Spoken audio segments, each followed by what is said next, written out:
Hey folks. Okay, now that we are experts on Darcy's law, and especially on Darcy's law in multi-dimensions, we have all the things we need to derive our governing equations. And basically the rest of this semester we'll be looking at different ways to solve these governing equations. So it can be a lot of math here, some differential equations, but it's super important. This really is the foundation of the seepage section of our class. So we've done some problems already with Darcy's law, but these are really simple 1D problems. In general, we often run into more complex geometry and soil properties, and so we need to come up with a more powerful equation or set of equations that we can use to solve any kind of seepage problem. And so we are going to look at a derivation, and we're going to look at it in 3 dimensions, even though this semester we're primarily focusing on 2-dimensional problems. But we'll start with the 3D solution and then generalize that to the 2-dimensional case. All right, what are our main assumptions? We are going to assume that the soil is saturated. There is a way to derive equations that include the vadose zone.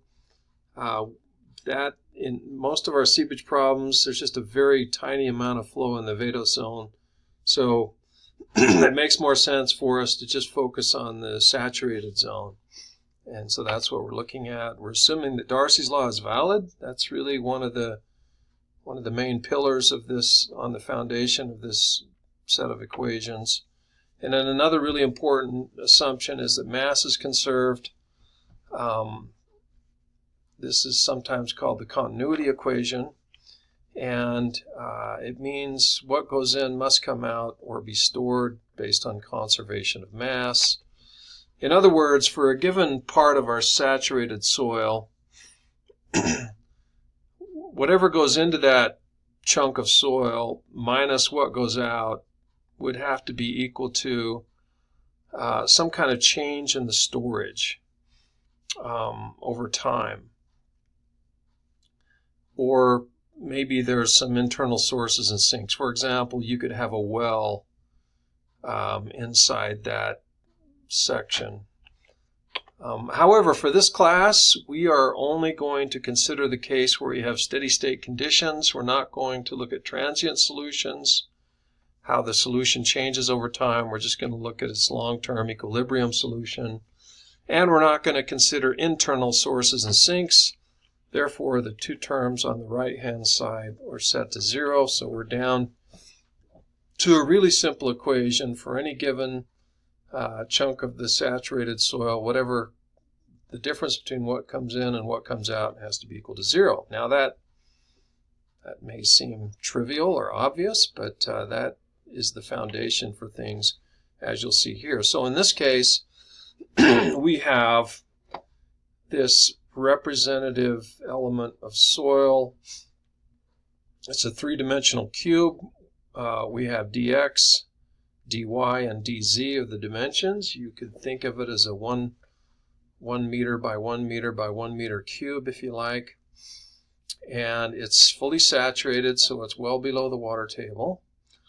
And what we're saying here is whatever the difference between what flows into this and what flows out has to be equal to 0. Well, now you could have something that flows in through this left side, and maybe most of it goes out the right side, but some of it could go out the top, some of it could go out the front, some could go out the bottom. But what we're saying is if you add up all the inflows and the outflows, that has to be equal to 0. All right, furthermore, we're looking at this in terms of a mass flow rate. Now, the mass flow rate is defined as the density of the fluid times the Darcy velocity, v. Okay? And so rho Vxn means this is the mass flow rate coming in the x side, which is this face over here. And then the mass flow rate out the right side, rho Vx out, we're going to assume it's equal to whatever came in the left side plus whatever has changed in the mass flow rate in the x direction. So why would the mass flux rate change between the left side and the right side? Well, maybe some of it went out some of the other sides. So this is again, we're just looking at the x dimension now. So the mass flow rate in the x dimension out is equal to whatever came in on that other side plus whatever change, and that change could be positive or negative. Okay, and this term represents the change. All right, so now if we say inflow minus outflow, this is the inflow and this is the outflow. So if we take this expression, inflow minus outflow equals 0, we're going to do rho Vxn minus rho Vxn plus this term over here. So that's what we have at the top of this slide. The inflow minus the outflow in the x direction is equal to rho Vxn minus these two parts collectively were rho Vx out. We've passed the negative sign into the second term, which is fine.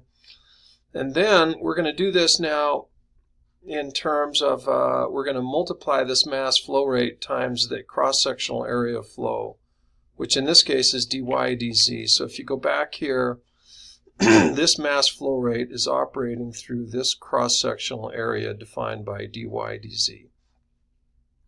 So we've taken this minus this and then multiplied it by this area. All right?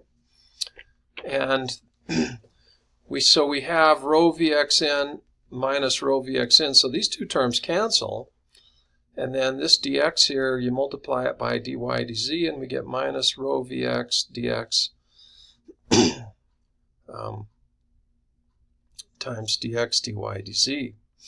Now, if you repeat that in the y direction, and let's see, that is in this direction along this axis. So now the cross-sectional area is dx dz, but we use the same kind of derivation times dx dz, and we get minus rho Vx Vy dy, or the derivative of the mass flux in the y direction times dx dy dz. And likewise, as you can imagine, we can do the same thing for the z dimension. And then the next thing we say is, so the total, if we want to look at the total mass balance, we add up the mass balance in the x, the y, and the z direction, and we set those equal to 0. So we basically plug each of those terms in that we found, and we set that equal to 0. And now we can start to do some simplification of this equation. If you collect the dx dy dz terms, and then since the right-hand side is 0, we can divide that by 0. And so we get this term. Then if we assume the fluid density is constant, we can pull this fluid density out of the derivative. We're kind of missing a step here. We pull that out of the derivative, and then we have the rho term as a constant in front of each of these, and then we divide by rho, and we end up with this equation right here. So, wow, things are getting much simpler. We're saying the first derivative of Vx plus the first derivative of Vy plus the derivative of Vz is equal to 0. This is our continuity equation. And again, we got this by starting with that cube and looking at mass fluxes. And here we are. Now remember, these V terms are Darcy velocity. And so we have this Darcy velocity tensor that we can use to represent Darcy's law. We saw this in our previous lecture. So Vx is equal to minus kxx times del h del x minus kxy times del h del y minus kxz times del h del z, and so forth.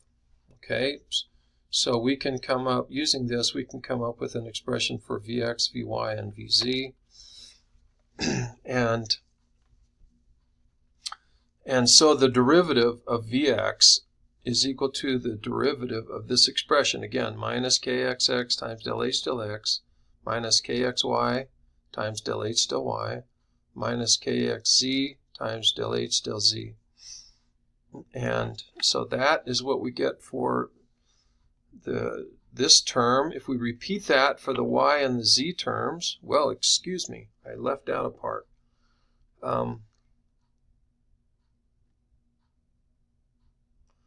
So what we're doing here is, so this, we have the derivative of this expression. If you take the derivative of this term, now we have these become second derivatives. So that's the only difference from here to here, is we've passed that derivative through, and now we have second derivatives for each of those with respect to x. So we get del squared h del x squared. Here this is del x and del y, so we get del squared h del x del y, and del squared h del x del z. Okay, now if we do that for y and z and plug that in, so this is derivative of Vx, this is the derivative of Vy, and this is the derivative of Vz, and we add those together. Now you may remember that kyx is equal to kxy, kzx is equal to kxz, kzy is equal to kyz, and so we combine those terms and we get this expression kx, ky, kz, and then 2kxy. So we've taken kyx and kxy and combined them. Let's go back a little bit. So this is kyx, and this is kxy. So you'll notice that both of these have, so this is equal to this, right? And these two second derivatives are basically the same. The order of these items in the denominator doesn't really matter.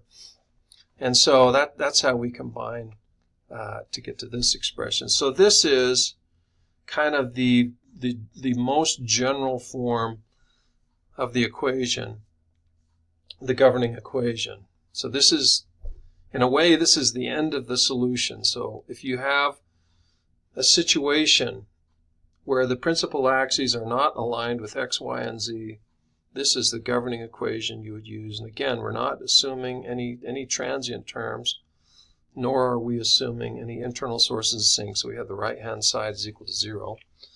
But if we assume that the x, y, and z axes do correspond to the principal axes of permeability, and then these off-diagonal terms become 0.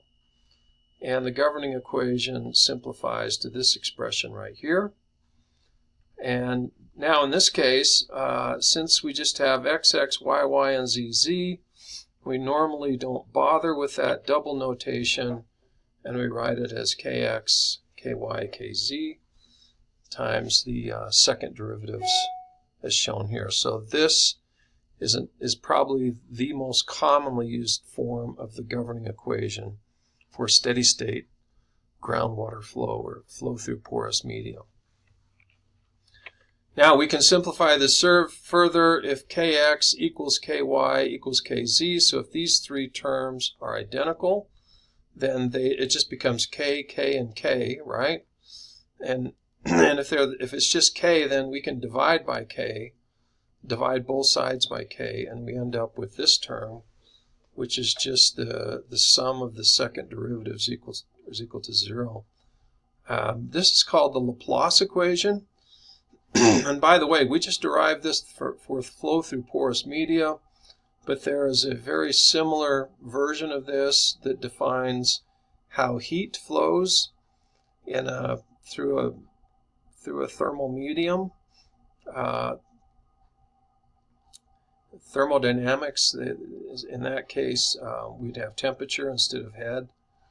Or there's a similar equation for the flow of electricity through a medium, and instead of head you have voltage, and the Laplace equation can apply to each of those as well.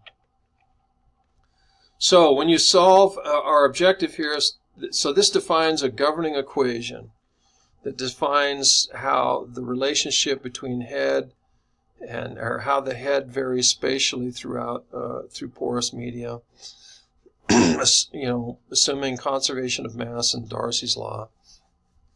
And so what we do is we solve these equations, and the solution is a function, or something that it's best to think of that as a function describing head in terms of x, y, and z. So for a given problem domain, a solution to this equation would be a spatial distribution of heads throughout that domain that relate to one another in such a way that they satisfy this governing equation. So that is our objective, is to find that solution. Now for the 2D case, which is primarily what we're going to be focusing on, we simply take this z term and we get rid of it, set it equal to 0. We only consider the kx and the ky terms. And if kx is equal to ky, we get this is the 2D form of the Laplace equation. And in this case, the solution is a spatial distribution of heads over an xy domain that satisfy this governing equation.